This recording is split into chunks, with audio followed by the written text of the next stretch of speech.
បរោះនោះបានប្រឡេកមើលពានរង្វាន់នៅក្នុងដៃរបស់គាត់ដោយអចេតនាបន្ទាប់មកក៏ស្រាប់តែថយក្រោយយ៉ាងលឿនភ្លាមនោះគាត់ក៏បានលើកពានរង្វាន់ឡើងហើយគប់វាទៅលើកញ្ចក់សន្តាគារយ៉ាងខ្លាំងឃើញថាវាមិនមានការខូចខាតអ្វីសោះគាត់មានការខឹងសម្បារយ៉ាងខ្លាំងក៏ប្រញាប់លើកមេដៃមាសសុទ្ធនៅលើបញ្ចោហើយគប់វាទៅទៀតលើកនេះទីបំផុតមានស្នាមប្រេះបន្តិចបន្តួចឃើញដូច្នោះគាត់ក៏បានគប់មេដៃទី3ចេញទៅភ្លាមប៉ុន្តែកញ្ចក់សន្តាគារនៅតែមិនបែកបរោះនោះខឹងខ្លាំងណាស់ដូច្នេះគាត់ក៏សម្រេចចិត្តធ្វើសកម្មភាពយ៉ាងម៉ឺងម៉ាត់ដកយកមេដៃដែលធំជាងគេចេញមកដំបូងឡើយគាត់បានបង្វិលខ្លួន3ជុំកន្លះបន្ទាប់មកក៏ប្រើកម្លាំងយ៉ាងខ្លាំងសំដៅទៅលើកញ្ចក់សន្តាគារវិនាទីបន្ទាប់កញ្ចក់ក៏បានបែកខ្ទេចខ្ទីមិត្តស្រីដែលនៅក្បែរនោះឃើញហើយក៏មានការភ្ញាក់ផ្អើលយ៉ាងខ្លាំងមិនដឹងថាបរោះម្នាក់នេះចង់ធ្វើអ្វីឲ្យប្រកាសនោះទេបន្ទាប់មកគេឃើញបរោះនោះរកបានខ្សែពូឡើងភ្នំមួយដុំរួចហើយក៏មិនខ្វល់ពីការខាត់ខាំងរបស់ក្រុមគ្រួសារទៅមាត់បង្អួចដោយផ្ទាល់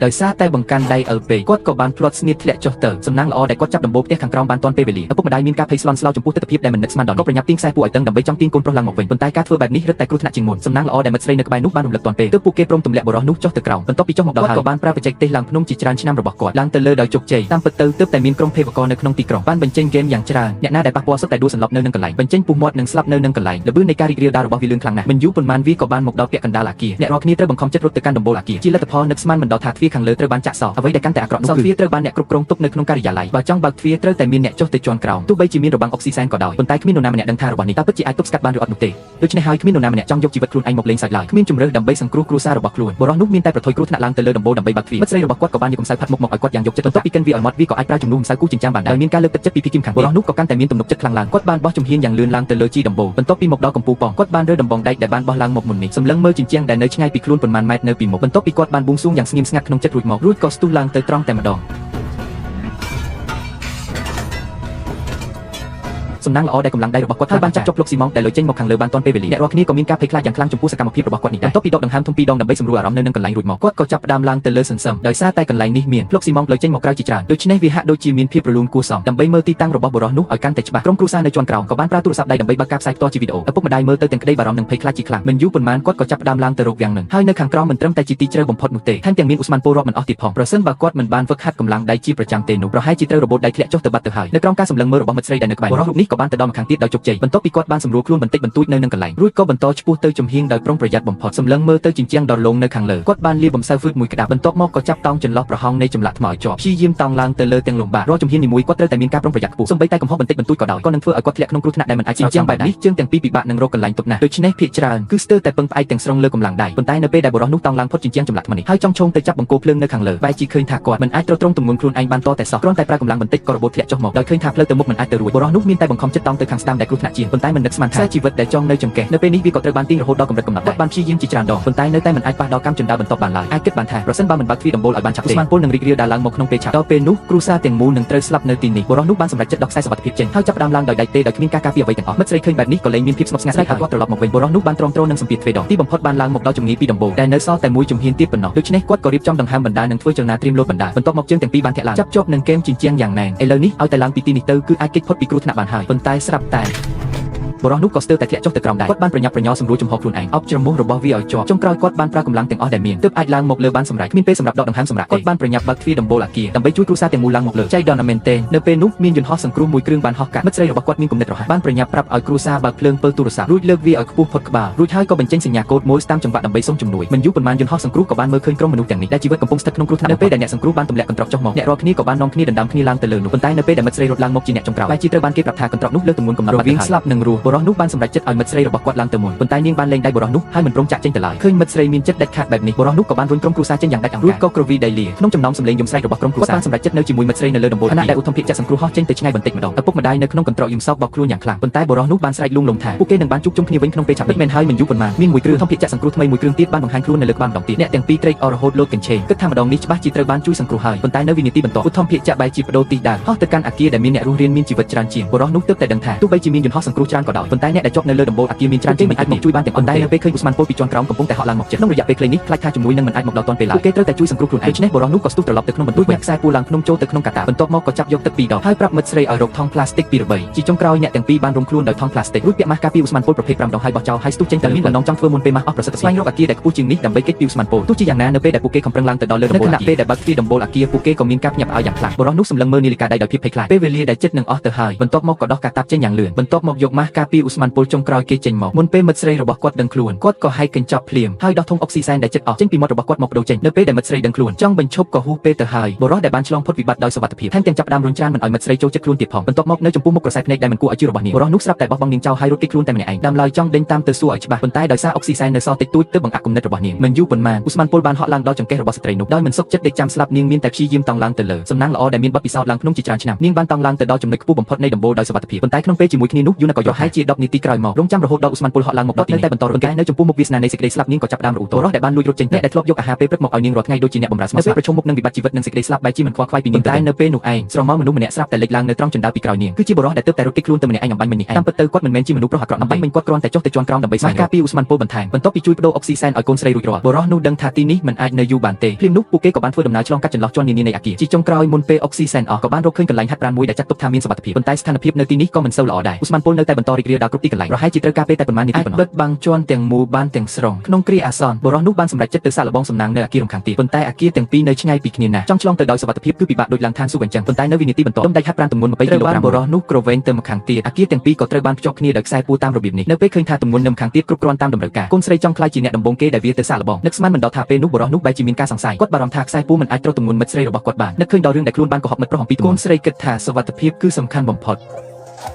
នៅពេលដែលដុំដាច់ហាត់ប្រាណចុងក្រោយត្រូវបានក្រវែងទៅកូនស្រីក៏ប្រមូលភាពក្លាហានវាឡើងលើខ្សែពួរសំណាងល្អដែលមិនមានគ្រោះថ្នាក់អ្វីកើតឡើងក្នុងអំឡុងពេលបានចុះចតនៅលើអគាររំខានទៀតដោយសុវត្ថិភាពប៉ុន្តែបុរសនោះមិនមានសំណាងល្អបែបនេះទេម៉ាស៊ីនបឺផ្សែងរបស់ហាងសាច់អាំងនៅជាន់ក្រោមមិនទាន់បានបិទទេឧស្ម័នពលទាំងអស់បានហូរតាមបំពង់យ៉ាងលឿនបំផុតក្នុងល្បឿនដែលមើលមិនទាន់បានមកដល់លើបំពង់ផ្សែងនៅឯដំបូលអគារបុរសដែលបានឃើញទស្សនវិជ្ជានេះមិនហ៊ានធ្វើសកម្មភាពអ្វីទៀតឡើយដើមឡើយគាត់ចង់ប្រញាប់ទៅទីនោះឲ្យលឿនបំផុតប៉ុន្តែនៅពេលដែលឧស្ម័នពលកាន់តែគៀកនឹងមិត្តស្រីរបស់គាត់ដើម្បីសុវត្ថិភាពជីវិតរបស់នាងបុរសនោះក៏បានដកថយមកវិញដោយមិនស្ទាក់ស្ទើរដោយឃើញថាឧស្ម័នពលបានគ្របដណ្ដប់ពេញមួយជាន់ហើយគិតថានាងប្រហែលជាបានបាត់បង់ជីវិតនៅទីនេះបាត់ទៅហើយរីរូបនោះក៏ស្រាប់តែអស់សង្ឃឹមនឹងលែងចង់រត់គេចខ្លួនទៀតយ៉ាងណាក៏ដោយដែលនាងបំរុងនឹងស្លាប់ទៅតាមមិត្តប្រុសរបស់នាងខ្សែសុវត្ថិភាពនៅចង្កេះរបស់នាងស្រាប់តែមានចលនាពេលងើបក្បាលមើលក៏ឃើញដុំដែកដ៏ធំមួយកំពុងហោះមករកខ្លួនភ្លាមនោះក៏មានស្រមោលមនុស្សបានស្ទុះចេញពីក្នុងផ្សែងនៃឧស្ម័នពលហើយការលេចមុខរបស់បុរសនោះក៏បានជួយសង្គ្រោះជីវិតយូណាដោយប្រយោជន៍ផងដែរសំណាងរបស់អ្នកទាំងពីរហាក់ដូចជាមិនអាក្រក់ប៉ុន្មានទេពួកគេបានភ្នាល់ត្រូវហើយដំបូលនៃអគារនេះគឺខ្ពស់ជាងកន្លែងមុននេះឆ្ងាយណាស់ភ្លាមនោះពួកគេក៏ចាប់ផ្ដើមលើកទូរស័ព្ទឡើងដោយប្រើពើដើម្បីផ្ញើសញ្ញាសុំជំនួយទៅកាន់ឧទ្ធម្ភាគចក្រដែលហោះកាត់ពិតមែនហើយមិនយូរប៉ុន្មានក្រុមសង្គ្រោះក៏បានរកឃើញពួកគេមើលទៅហាក់ដូចជាចិត្តនឹងរត់គេចបានសម្រេចហើយប៉ុន្តែកូនស្រីបែរជាមិនអាចសប្បាយចិត្តតតែសោះពីព្រោះនាងបានឃើញថាមានក្រុមសិស្សមួយក្រុមត្រូវបានចាក់សោះជាប់នៅក្នុងថ្នាក់រៀននៅជាន់ក្រោមនៅពេលឃើញសភាពគួរឲ្យអាណិតរបស់ពួកគេចិត្តរបស់កូនស្រីក៏ចាប់ផ្ដើមមានការស្ទាក់ស្ទើរ Morofo ពួកគេបានដាក់ដួលទាំងរូបភាពមនុស្សទាំងអស់ទៅលើដីបន្ទាប់មកអ្នកទាំងពីរក៏បានលើកដៃឡើងហើយដេកផ្អៀងនេះបង្កើតបានជាសញ្ញាព្រួយមួយហើយទីដៅចង្អុលទៅកាន់ក្រុមសិស្សទាំងនោះអ្នកបើកយន្តហោះក៏យល់ពីបំណងរបស់ពួកគេភ្លាមដែរបានបដូរទីដៅហោះទៅរកក្រុមសិស្សមិនយូរប៉ុន្មានសិស្សទាំងអស់ត្រូវបានជួយសង្គ្រោះអ្នកទាំងពីរមានអារម្មណ៍ច្របូកច្របល់ក្នុងចិត្តទោះបីជាបានបោះបង់ឱកាសរស់រៀនមានជីវិតលើកនេះក៏ដោយប៉ុន្តែពួកគេជឿថានឹងមានយន្តហោះសង្គ្រោះមកជាបន្តបន្ទាប់ទោះជាយ៉ាងណាពួកគេគិតច្រើនពេកហើយស្រាប់តែសម្លេងផ្ទុះយ៉ាងខ្លាំងពីចម្ងាយស្ថានីយ៍ប្រេងឥន្ធនៈបានផ្ទុះឡើងជាលើកទី2ឧស្ម័នពលក៏ត្រូវបានជាឥទ្ធិពលដោយរលកផ្ទុះផងដែរកំពុងតែបក់បោកមករកពួកគេយ៉ាងលឿនដើម្បីរស់ពួកគេមានតែទៅកាន់អគារដែលខ្ពស់ជាងគេនោះប៉ុណ្ណោះពេលវេលាមិនរងចាំនរណាម្នាក់ជាមួយនឹងសម្លេងផ្ទុះយ៉ាងខ្លាំងមួយត្រូវបានគេបោះចុះទៅក្រោមបន្ទាប់មកអ្នកទាំងពីរក៏បានលោតចុះទៅដែរបានយកកបាំងចាស់មកធ្វើជាចន្ទ